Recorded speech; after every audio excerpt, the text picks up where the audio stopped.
नाशिक जिल्हा नाशिक तालुक्यामधील सारूळ गावामध्ये आपण आलोय। सारूळ गाव आणि गावाची ही जी काही पंचक्रोशी आहे येथील सर्व शेतकरी आज एकजुटलाय। कशासाठी? कारण रिंग रोड यांनी या सरकारनं यांना काही न विचारता कुठल्याही आपला भूसंपादन कायदा काय म्हणतो, आधी शेतकऱ्याकडे या, शेतकऱ्याची लेखी परवानगी घ्या, तिथं ग्रामसभा घ्या, त्याच्या जमिनीचं मूल्यमापन करा आणि मग त्याचं पुनर्वसन हे भूसंपादन कायदा सांगतोय। पण या सरकारने काय केलं, आधी तिकडे एसी मध्ये बसून आराखडा तयार केला, आता गुगल मॅप पण दाखवलंय आणि मग येते शेतकऱ्याकडे त्याला विचारत बी नाही आणि नंतर शेतकऱ्यांनी विरोध केला की सरकारी कामात अडथळा, याचा वापर करायचा, बळाचा वापर करायचा, पोलीस यंत्रणा वापरायची आणि शेतकऱ्याच्या शेतातून रस्ता करायचा। पण हे लोकशाहीला बाधक आहे, हे तुम्ही हुकुमशाहीसारखं करताय। म्हणजे लोकशाहीमध्ये शेतकऱ्याला विचारून रस्ते होतात आणि हुकुमशाहीमध्ये शेतकऱ्याच्या मानगुटीवर पाय देऊन मी म्हणाल तसं हे धोरण तुम्ही या देशामध्ये रुजवतात आणि ह्या धोरणाला शेतकऱ्याचा विरोध आहे। शेतकरी विकासाच्या विरोधात नाहीये, परंतु शेतकऱ्याच्या शेतावर त्याच्या घरावर बुलडोजर फिरून जर तुमचे विकासाचे मनोरे उभे राहत असतील तर अशा विकासाला या शेतकऱ्याचा विरोध आहे। आज 40-40, 50-50 लाख रुपये, कोटी, 1.5 कोटी रुपये खर्चून या शेतकऱ्यांनी घरं उभी केली आणि त्या घरांवर बुलडोजर जातोय। मग शेतकऱ्यांना ते सरकार कधी आलं का तुमच्याकडे? तुमचं मूल्यमापन केलं का? कधीच नाही आलं। घराचं कधी मूल्यमापन केलं का? काही नाही। बाबा तुझं 1 रुपयाचं आहे का 2 रुपयाचं आहे, रस्ता झाल्यावर तुझ्यावर काय परिणाम होईल याचं काही विचारलं नाही। मग तुमचं काय म्हणणं आहे आता? आता मध्यंतरी 2-3 वेळा येऊन गेले, आम्ही विचारायला गेलो नाही, ते आम्हाला वरून आदेश आहे, आम्हाला काही सांगता येणार नाही, तुम्ही दुसरे साहेब आलो त्यांना विचारा म्हणून। म्हणलं आमची विहीर जाते, बोरचं पाणी जातं, म्हणलं आम्हाला ते साधन जगायचं, शेती आमची म्हणलं एवढी शेती करायची कशी काय, पाण्या बिना काय खायचं म्हणलं पाणी नसलं तर बरोबर जागा येणार नाही म्हणून। आणि इथेच विचारल्यानंतर अधिकाऱ्यांकडनं सांगितलं जातं हा प्रोजेक्ट मुख्यमंत्र्यांचा ड्रीम प्रोजेक्ट आहे, त्यामुळे त्याला गोपनीय ठेवलंय, आम्हाला काही सांगत नाही, वरतून आदेश आलाय। अरे कोण आहे हा आदेश देणारा? अरे तुम्हाला पण याच शेतकऱ्यांनी बसवलंय, या शेतकऱ्याच्याच मतदानाच्या ताकदीवर तुम्ही तिथं बसले आणि लोकशाही ही जर तुम्ही या शेतकऱ्यावर जर बुलडोजर फिरवलं ना, हा शेतकरी तुम्हाला जिथं बसवलंय तिथून परत खाली आपटल्याशिवाय राहणार नाही। निषेध अशा या धोरणांचा, अशा सरकारचा। आणि परत आमच्या जिल्ह्यामध्ये आता हे गाव पेसा आहे। अरे पेसा जेव्हा गाव असतं त्यावेळेस पेसाला एक वेगळा स्वतंत्र अधिकार आहे, लोकसभा बी नाही, विधानसभा बी नाही, ग्रामसभांना जो ताकद आहे, जी पॉवर आहे ती या पेसामध्ये आहे। आणि मग त्या ताकदीचा दणका म्हणून इथल्या शेतकऱ्यांनी आज इथं ग्रामसभा घेतली आणि त्या ग्रामसभेचा ठराव की आमचा ह्या रस्त्याला पूर्ण विरोध आहे, आम्हाला 1 इंच सुद्धा जमीन द्यायची नाही। परंतु सरकारचा हा ड्रीम प्रोजेक्ट आहे मुख्यमंत्र्याचा, ते उद्या पोलीस बंदोबस्त लावून तुमचं आधार कार्ड त्यांच्याकडे, काय तुटपुंजी रक्कम तुमच्या खात्यावर टाकतील, मग काय करायचं? आम्ही आत्महत्या करू। मग आत्महत्या करून प्रश्न सुटेल का?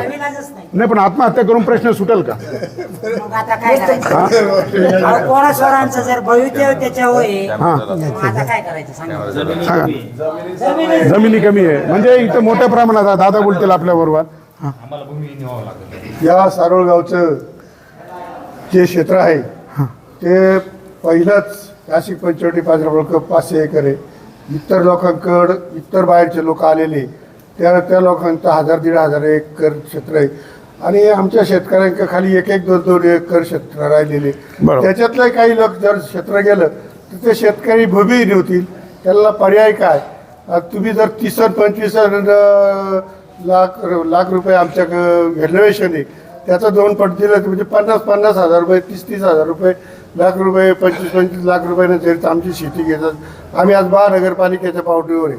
आज नगरपालिकेच्या हवेला 6 कोटी 7 कोटीचा भाव चाललेला आहे। बरोबर। आणि आम्हाला ते म्हणतात का तुम्ही 60-70 हजार रुपये एकरनं पैसे आम्ही अक्वायर करू।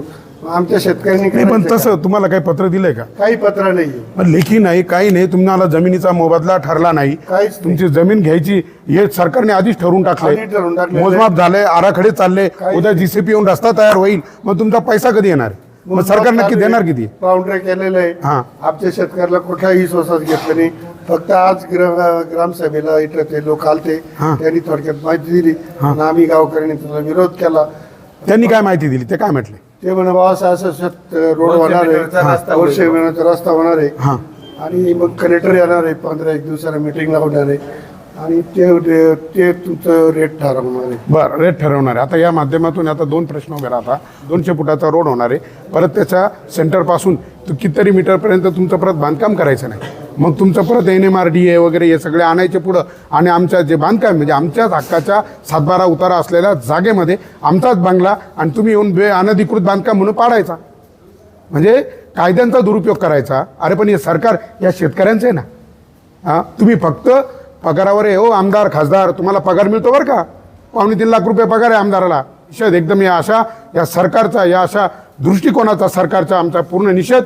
हा शेतकरी याच्या विकासाच्या विरोधात नाही आहे, परंतु तुम्ही या शेतकऱ्याला विश्वासात घ्या ना. तुम्ही भूसंपादन कायद्याचं पूर्ण पायमल्ली करून टाकली. तो काय फक्त शेतकऱ्यासाठी आहे का, तुम्हाला लागू होत नाही का? मग तुम्ही भूसंपादन कायदा काय म्हणतो, आधी शेतकऱ्याकडे या, शेतकऱ्याची लेखी परवानगी घ्या, नंतर तुमचे आराखडे बनवा. म्हणजे तुम्ही कसं करता, तुमच्या महाराष्ट्रभर जलजीवन मिशन योजना पाहिल्या आम्ही, कशा पाहिल्या? तुम्ही आधी गावात येत्या, नळ बसवित्या घरात, नंतर तिथून गावात पाईपलाईन पसरीत्या, नंतर गावाच्या बाहेर टाकी बांधत्या, नंतर तिथून पाईपलाईन घेऊन गावाच्या बाहेर जात्या, मग पाणी शोधित्या. अरे आधी पाणी शोधा, नंतर गावात आणा, नंतर टाकी बांधा, नंतर घरात नळ द्या ना. तसं तुम्ही आधी आराखडे तिकडे यशित बनवायचे. अरे आधी शेतकऱ्याकडे या, त्याचं काय नुकसान होतंय, त्याचा काय मोबदला आहे, तुम्हाला परवडेल का त्याचा मोबदला देणं? आधी तर बाजार मूल्य इथं 2-2, 3-3 कोटी रुपये, आणि तुम्ही त्यांच्या हातामध्ये 70 आणि 60 हजार रुपये, लाख रुपये घातल्यावर त्यांचं कसं होईल? त्यांनी काय करायचं त्या जमिनीच्या मोबदल्यामध्ये घेऊन काय करायचं?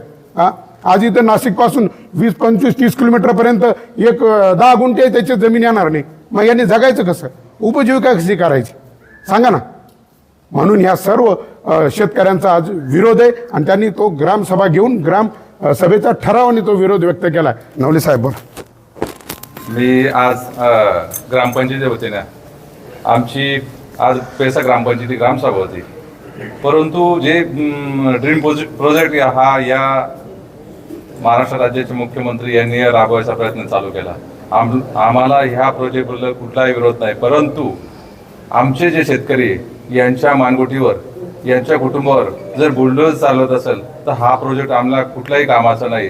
कारण याचं की आमच्या गावात क्षेत्रफळ फार कमी, ज्या काही शेतकऱ्यांना थोड्या तुटपुंज जागा आहे आणि शेतकऱ्यांना भूमिहीन करताय. शेतकऱ्यांना तुम्ही शासन एक साईडला घरकुल देताय, दुसऱ्या साईडला तेच शेतकऱ्यांचं घर तोडतायत. हा कुठला शासनाचा प्रोजेक्ट आहे?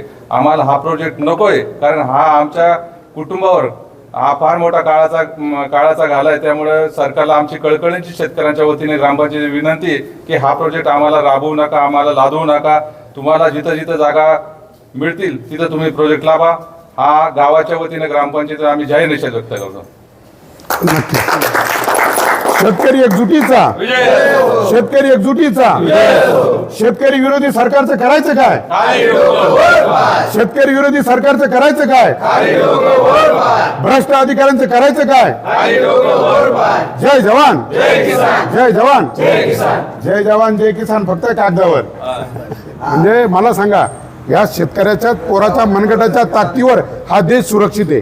सैन्यात कोण आहे? शेतकऱ्याचं पोरग. सांगा ना, कोणत्या व्यापाऱ्याचं, कोणत्या पुढाऱ्याचं पोरग आहे सांगा ना. हा, आणि शेतकरी मरतो इथं बांधावं, पोरग मरतं तिथं सीमेवर, आणि तुम्ही आहे मस्त मलाही खायला. निषेध, या अशा राजकीय दृष्टिकोनाचा निषेध. जय जवान, जय जवान. जागा आमच्या हक्काच्या, जागा आमच्या हक्काच्या.